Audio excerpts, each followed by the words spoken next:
This is the first surge in American history. At the 11th hour, average citizen soldiers who belonged to various state militia, and most of them were farmers, and they were busy with the harvest that time of year. They said to their families and their spouses and to their communities, and I say to their God, that, and they'd borne much of the burden of the revolution to date. Much of those that were in New England, but they did come. They did answer the call, and and they saved the day. The sacred fire of liberty was very close to being extinguished. If the British take both Albany and Philadelphia in rapid succession, the war may drag on, but I think it's hard to make the case that the Americans ultimately succeed, especially without the French coming into the war. So let me pause, Jake, because that's a big mouthful there. No, that's beautifully stated. I'm glad you brought that up because that's one of the things that I talked about with Kevin. And one of the things that's so inspiring to me is these are regular townspeople. These are regular citizens, regular folks, men who heeded the call of duty to fight for liberty and like you stated, not let that flame of liberty be extinguished. And in doing the work that I do, that is why I do it. I feel that I look back on my ancestors and I look back on American history and I look back on the men and women who have built our nation.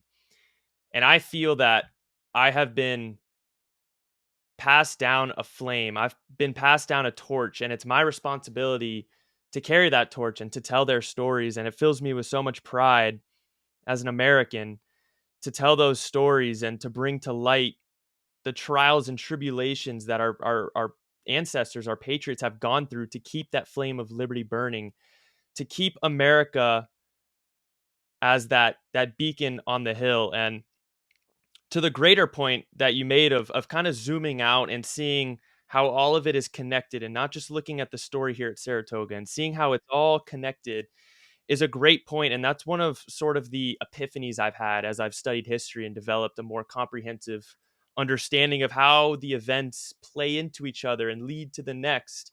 I think I really had that epiphany when I was really studying World War II and seeing how that led into the Cold War. And it's crazy because it's all just an ever flowing cycle of history.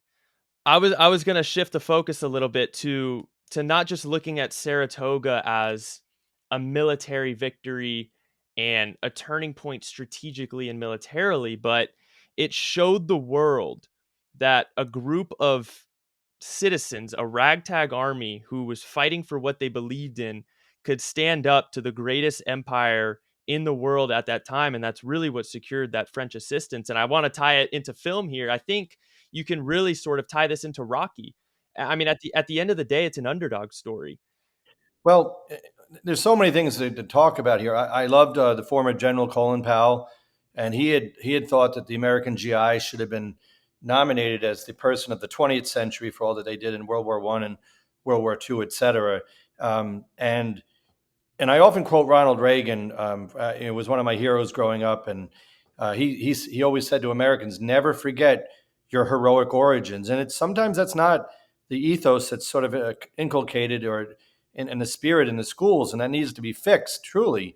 But John F. Kennedy himself said in 1961, in January of 1961, the battle for American freedom was begun by the thousands of farmers and tradesmen who made up the Minutemen, citizens who are ready to defend their liberty at a moment's notice. Today, we need a nation of Minutemen, citizens who are not only prepared to take up arms, but citizens who regard the preservation of freedom as a basic purpose of their daily life and who are willing to consciously work and sacrifice for that freedom. The cause of liberty, the cause of America, cannot succeed with any lesser effort. I mean, I don't think you can improve upon that.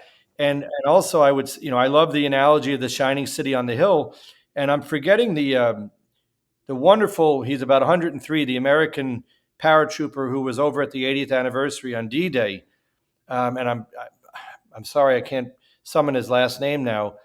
He said, Jake, exactly what you said. He had a wonderful audience of young French and American teenagers in front of him, and he said to him, we are passing you the torch." And Ronald Reagan often said this, that liberty is fragile, and others have said this, of course, too. It must be passed from each generation to the next. So Franklin Roosevelt invoked this in one of his inaugural addresses, but and Thomas Jefferson as well. I mean, the metaphor of the sacred fire of liberty is so powerful, but that torch is indeed something that people must understand, must be firmly grasped by each generation. So yes, we the film needs to bring this out, and it needs to be the main axis by which the story is told. Yeah, you're absolutely right. Especially with the younger generation, I think these histories and these principles are all too easily forgotten, especially in today's divided political climate. I mean, I'm a political junkie. I love politics and I love studying it, but I think it's much more important to look past that and relish in our shared history, because that's what's important here. And that's really, I mean, I don't want to speak for you, but that's really the true meaning of this film. Is it's not a telling of the Battle of Saratoga and what happened there. It's not a telling of the history there. It's a celebration of the history and the men who built America.